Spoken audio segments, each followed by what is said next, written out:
দেখ মানা, তোর জন্য কিন্তু একটা ভালো সম্বন্ধ এসেছে। এরকম না না করে কাটিয়ে দিস না। ভালো জিনিস কিন্তু বারবার আসে না, আমি বলে দিলাম। তাহলে তোমার পড়াশোনা চাকরি সবই তো গেল, আর কিছুই হবে না। পড়াশোনা কেন করবি না? বিয়ে হয়ে গেলে কি কেউ পড়াশোনা করে না? সবাই পড়াশোনা ছেড়ে দেয়। আজকালকার দিনে সবাই বিয়ে হয়ে গেলে পড়াশোনা করে, চাকরি করে। এখন তুই যদি পড়াশোনা করবি, তারপর চাকরি করবি, এরকম অবস্থায় যদি বসে থাকিস, না এদিকে না হবে চাকরি, এদিকে না হবে বিয়ে, তার থেকে বরঞ্চ বিয়েটা করে নে। ভালো সম্বন্ধ এসেছে, বারবার এরকম ভালো সম্বন্ধ আসবে না।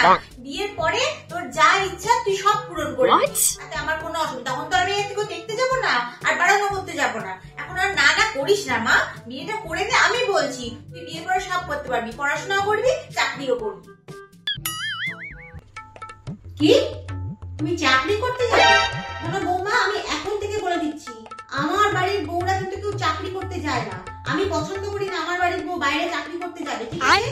আর এত পড়াশোনা করে এত পড়াশোনা করে কি করবে নাকি তুমি? বিয়ের আগে এত বছর ধরে তো পড়াশোনাটা করলে, বয়সটা তো কম হয়নি। বিয়ের আগে যা পড়াশোনা করেছো ব্যাস তাতেই হবে, এর বেশি কোনো পড়াশোনা করতে হবে না। আর সারাক্ষণ যদি চাকরি পড়াশোনা যদি মধ্যে ঢুকে থাকো, তাহলে সংসারটা কবে করবে শুনি? আমারও তো বয়স হচ্ছে, আর কতদিন ধরে সংসার ঠেলবো? আমি বলছি 1 বছর 2 বছরের মধ্যে আমি কিন্তু নাতি নাতনির মুখ দেখতে চাই, আর বেশি দেরি করা যাবে না। আমারও তো বয়স হচ্ছে, আমি কবে নাতি নাতনিকে মানুষ করব? আমি একদম পছন্দ করবো না তুমি বাইরে চাকরি করতে যাও, ঠিক আছে? আর একদম এসব চাকরির ভূত মাথা থেকে নামাও। আমার বাড়ির বউ বাইরে চাকরি করতে যাবে না। শোন, এত রাগ করতে নেই। শ্বশুর বাড়িতে থাকতে গেলে 5 জনে 5টা কথা বলবে, সবার কথা এত শুনলে চলে? এত রাগ করতে নেই, মেয়েদের এত রাগ ভালো নয়, বুঝেছিস? আর শোন, সবসময় শ্বশুর শাশুড়িকে সেবা করবি, শ্বশুর শাশুড়ির যত্ন করবি, শ্বশুর শাশুড়ির মনের মতো হয়ে চলার চেষ্টা করবি। তাদের কি ভালো লাগে, তাদের কোনটা খারাপ লাগে, সবসময় তাদের কথা শুনবে মা। এখন আমরা আর তোমার কেউ না, এখন তারাই তোমার সব। তারা কি বলবে, তারা কি করবে, তাদের মনের মতো হয়ে চলবে। এখন ওরাই তোমার বাবা মা, ওখানেই তোমাকে সারা জীবন থাকতে হবে, বুঝেছো? ওদের মনের মতো হয়ে চলার চেষ্টা করো, দেখো একদিন না একদিন তোমাকে ঠিক ভালোবাসবে।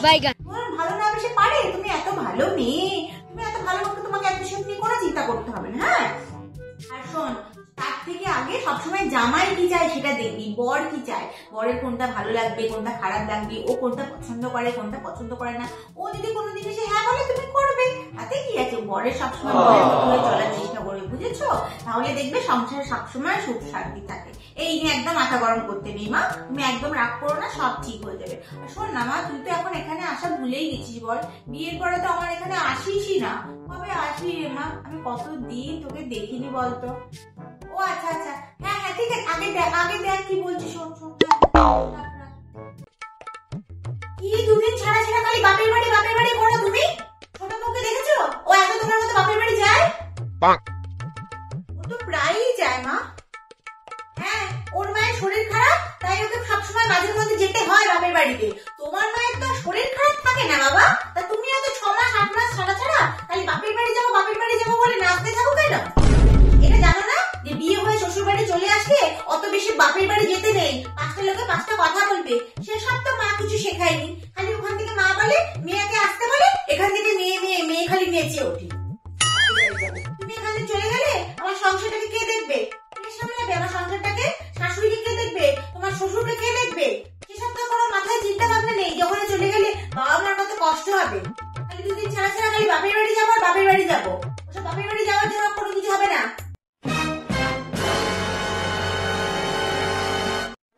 বাহ, শাড়িগুলো খুব সুন্দর হয়েছে তো। বাবা, কত শপিং করেছিস। আরে তোর শাশুড়ির শাড়ি কোনটা এর মধ্যে? কিনিনি ওনার জন্য। শাশুড়ির শাড়ি কিনিসনি কেন? দেখ মানা, তোকে আমি কতবার বলেছি, যখনই কোনো জিনিস কিনতে যাবি আগে শাশুড়ির জন্য জিনিস কিনবি। শাশুড়ি যদি শোনে তুই তার জন্য শাড়ি কিনিসনি, তুই সবার জন্য কিনেছিস, কত কষ্ট পাবে বলতো? তোকে কতবার বলেছি এরকম করবি না। যখনই কোনো জিনিস কিনতে যাবি আগে শাশুড়ির জন্য কিনবি, শ্বশুরের জন্য কিনবি, তারপরে সবার জন্য কিনবি। তুমি আমাদের জন্য জিনিস কিনেছো, ওনার জন্য জিনিস কিনবি, এটা ভালো দেখায়? আগে তুমি যাবে, আগে তুমি গিয়ে ওনার জন্য শাড়ি কিনে আনবে, তারপরে আমরা শাড়ি পরবো, না হলে কিন্তু পরবো না। উনি যদি কিছু না করেন আমরাও কিন্তু তোমার কোনো শাড়ি নেবো না। আগে ওনাকে কিনে দেবে, আর কিন্তু বারবার বলবো না। যাও, আগে যাও, শাশুড়ির জন্য শাড়ি কিনে আনো, যাও। এই শাড়িটা কার? তোমার মায়ের বুঝি?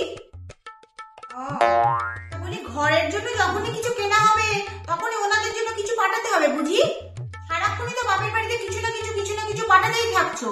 বলি এরকম যদি চলতে থাকে আমার ছেলে তো দুদিনে ভিখিরি হয়ে যাবে। আমার ছেলের কি পয়সা বেশি হয়েছে যে 24 ঘন্টা শ্বশুর বাড়িতে সে পয়সা ঢালবে? শোনো বৌমা, পয়সা বুঝে শুনে খরচা করবে। আমার ছেলের একটা পয়সাও যেন বেশি এদিক ওদিক কোনো খরচা না হয়। সারাক্ষণ শ্বশুর বাড়িতে কিনছে, বাপের বাড়িতে কিনছে, শ্বশুর বাড়িতে কিনছে, বাপের বাড়িতে কিনছে। তো আপনাদের জন্য নিয়ে এসছে। আমাদের জন্য আনা আর তোমার বাপের বাড়ির জন্য আনা দুটো কি এক জিনিস? ওনার হলেন কুটুম লোক, ওনাদেরকে 9 মাসে 6 মাসে বছরে দিতে হয়। তাদেরকে সবসময় জিনিস দিতে নেই, এটা ভালো দেখায় না। আর আমার ছেলের পয়সা তো বেশি হয়নি যে 24 ঘন্টা শ্বশুর বাড়ি থেকে পয়সা ঢেলে আসবে। কি বলবো দিদি, আমার জামাইয়ের মতো জামাই হয় না। লাখে একটা ছেলে, মানে পুরো হীরের টুকরো ছেলে। মানে এত ভালো যে ছেলে হয় আমি তো জানতামই না। মানে সত্যি কথা বলছি দিদি, অনেক ভাগ্য করে এরকম একটা জামাই পেয়েছি। আমার মেয়ে কত ভাগ্য ভাবো। মানে আমার মেয়েকে যে কি চোখে হারায় তুমি চিন্তা করতে পারবে না। এত চোখে হারায়, এত ভালোবাসে। মানে আমার মেয়ের মুখ থেকে কিছু কথা খসবে কি খসবে না, সে জিনিস সঙ্গে সঙ্গে হাতের কাছে মেয়ের কাছে চলে আসবে। মানে এতটা, মানে কি বলবো দিদি, তোমাকে বলে বোঝাতে পারবো না। বাড়িতে যদি কোনো ডিসিশন হবে না হবে, আমার মেয়ের সাথে কথা না বলে কোনো ডিসিশন ফাইনালি হয় না। সবাই শ্বশুর শাশুড়ি আমার জামাই সবাই মানে কোনো ওর সাথে কথা না বললে কোনো কথা ফাইনালি হবে না। এত ভালো। তারপরে আমার মেয়ে যদি যেটা বলবে ও সেটা, মানে এত শান্ত ছেলে, হাত চলে রাগ কাটে না। আমার মেয়ের মুখের ওপরে কোনো কথা বলে না, এত ভালো। মানে আমি সত্যি মাঝে মাঝে ভাবি যে এরকম জামাই যে আমার হয়েছে, আমার সত্যি অনেক ভাগ্য ভালো। আমি তো সবাইকে বলে বেড়াই যে আমার জামাই মতো জামাই আর কেউ পাবেই না, পাবেও না কোনোদিন। আমি আর কি বলবো বলো, আমার ফাটা কপাল, এমন একটা বউ জুটেছে আমার ভাগ্যে। ভেবেছিলাম একটা বিয়ে দিয়ে ছেলেকে একটা মেয়ে নিয়ে আসবো বাড়িতে, আমার হাতে হাতে কাজ করবে, আমাকে একটু সেবা যত্ন করবে, মা বলে ডাকবে। বাবা, তার তো ধারে কাছে যায় না। যে কি দরজাল, তুমি দিদি না দেখলে তুমি বিশ্বাস করতে পারবে না। মুখের ভাষা, আমি মুখ লাগাতে পারি না, এমন মুখের ভাষা যে তুমি শুনলে না তোমার মাথা ঘুরে পড়ে যাবে। তুমি মানে সারাক্ষণ কিচ্ছু করে না জানো দিদি, কিচ্ছু করে না। মানে সারাক্ষণ আমাকে ঘরের উদয় অস্ত সকাল থেকে রাত অব্দি আমাকেই সব কাজ করে দিতে হয়। 24 ঘন্টা আমি খেটে মরি। আমার ভাগ্য দেখো, আমি কাজ করে করে আমার হাড় মাসগুলো সব বেরিয়ে গেছে। আমাকে তুমি সারাদিন এক দণ্ড বসতে দেয় না। আর বসলে কি কথা, তুমি কথার চালে না তুমি কাজ করতে বাধ্য হবে জানো তো। আমি আজ থাকতে পারছি না গো দিদি। আর আমার ছেলেটা বিয়ের পরে না ভেড়া হয়ে গেছে একদম। সারাক্ষণ খালি বইয়ের কথায় উঠছে আর বইয়ের কথায় বসছে, বইয়ের কথায় উঠছে আর বইয়ের কথা। আমার না মাঝে মনে হয় কিছু খাওয়া যেত জানে মনে হয় ওইসবই আমার ছেলেটাকে করেছে। তাহলে তুমি বলো দিদি, ছেলেটা আমার কি মামাই না পড়তো, সারাক্ষণ মা বলতে অজ্ঞান। সেই ছেলেকে বিয়ে দিয়েছি, একটু মা বলে না, সারা দিনে মা এক ফোঁটাও করে না দিদি। আমার দিক কি করে, আমাকে এক ফোঁটাও মা বলে না। সারাক্ষণ খেটে মরছি, ছেলের মুখ থেকে কথা শুনছি, বউয়ের মুখ থেকে কথা শুনছি। আমি যে কি ভালোবাসি বউকে তুমি চিন্তা করতে পারবে না। আর এইরকম ছিরি আর কি বলবো।